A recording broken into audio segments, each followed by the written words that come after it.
Kentucky, southeastern Fulton County, Kentucky, Graves County, Kentucky, eastern Hickman County, Kentucky, southwestern Livingston County, Kentucky, southern McCracken County, Kentucky, Marshall County, Kentucky, until 3 a.m. Saturday.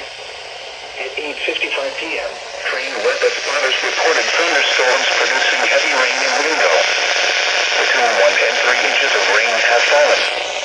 Additional rainfall amounts of 1 to 2 inches are possible in the warned area.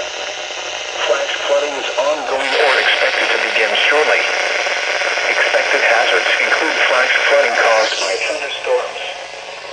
Source: train spotters reported.